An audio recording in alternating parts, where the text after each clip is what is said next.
আসসালামু আলাইকুম। নতুন একটা ব্লগ ভিডিওতে সবাইকে স্বাগতম। আশা করি সবাই ভালো আছেন। আমিও ভালো আছি আলহামদুলিল্লাহ। ঈদের দ্বিতীয় দিন কোথায় গেলাম ঘুরতে, তার একটা ব্লগ ভিডিও নিয়ে আজকে হাজির হয়েছে। সবাইকে আবারও ঈদ মোবারক, ঈদ মোবারক, ঈদ মোবারক। ঈদের খুশি সবার জীবনে বয়ে যাক, এই প্রত্যাশা নিয়ে আজকে ভিডিওটা শুরু করছি। আশা করছি সবাই একটা লাইক দিয়ে পুরো ভিডিওটা জুড়ে আমার সাথেই থাকবেন, আর অবশ্যই ভালো লাগবে। আমার কাছে মনে হয় আজকের ভিডিওটা আপনাদের কাছে।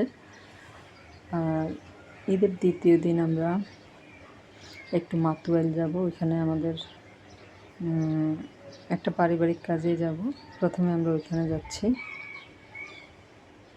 এই যে ফ্লাইওভারের উপরে উঠেছে, ফ্লাইওভারের উপর থেকে আপনাদের জন্য একটু ভিডিও করে নিলাম। আর ফ্লাইওভারের উপর থেকে কিন্তু সব কিছু দেখতে অনেক সুন্দর লাগে, এই জন্য ভিডিওটা করা। আর এবার ঈদের আগের দিন থেকে কিন্তু ঈদের 2 দিন আগে থেকেই ঠান্ডা ঠান্ডা একটা আবহাওয়া বিরাজ করছে। বৃষ্টি হয়েছিল, তারপর থেকে কিন্তু এখনও ঠান্ডা আবহাওয়া বিরাজ করছে। খুবই ভালো লেগেছে ঈদের দ্বিতীয় দিন ঘুরতে।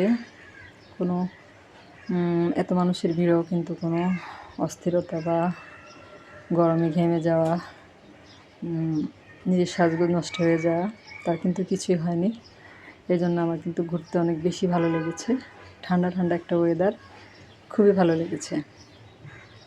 আপনাদের কার কাছে কেমন লেগেছে এবার ঈদে ঘুরতে, বা ঠান্ডা আবহাওয়াটা আপনাদের কাছে কেমন লেগেছে অবশ্যই কমেন্ট করে জানাবেন। আর কে কোথায় কোথায় ঘুরতে গিয়েছেন এবারের ঈদে অবশ্যই কমেন্ট করে জানাবেন।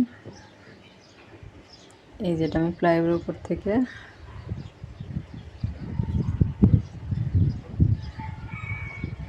ভিডিওটা করছি।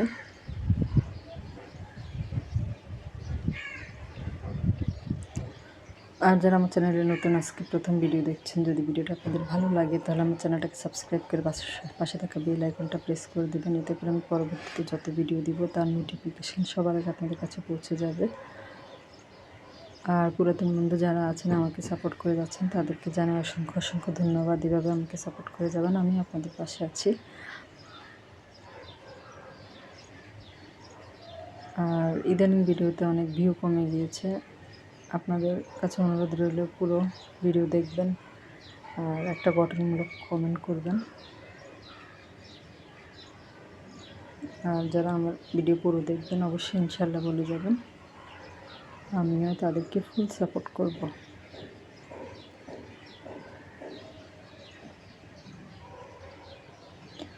আর ঈদের সময় কিন্তু বাসায় বসে থাকতে আমার একদমই ভালো লাগে না। কোথাও না কোথাও ঘুরতে যেতে ভালো লাগে, এই জন্যে বাসা থেকে বের হওয়া। আসলে সারা বছর বা সারা মাসই তো বাসায় থাকি। পুরো রমজান মাসে কিন্তু বাসায় ছিলাম। এই যে আমরা চলে এসেছি। আসলে এটা আমার ফ্ল্যাটের একটা কাজ চলছিল, ওটা দেখতে এসেছিলাম কতটুকু হয়েছে, এই জন্যই আসা মাতুয়াইল।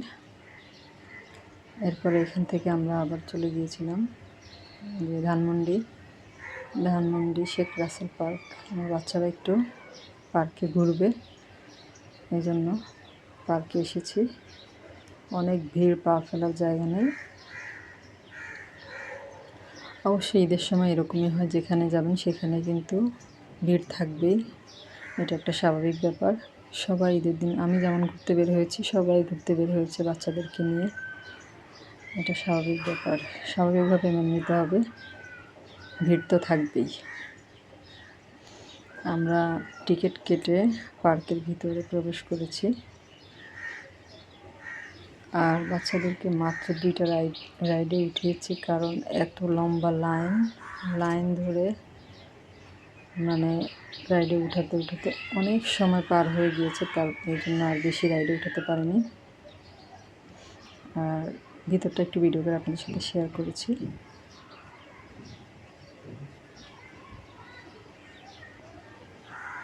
ভিডিওটা কেমন লাগলো অবশ্যই কমেন্ট করে জানাবেন।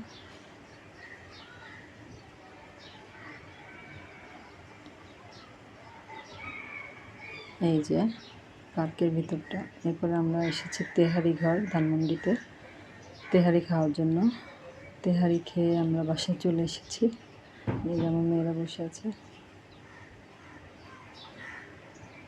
খুবই মজার কিন্তু তেহারি ঘরের তেহারি খুবই ভালো লেগেছে, একদম সরিষার তেল দিয়ে রান্না করা।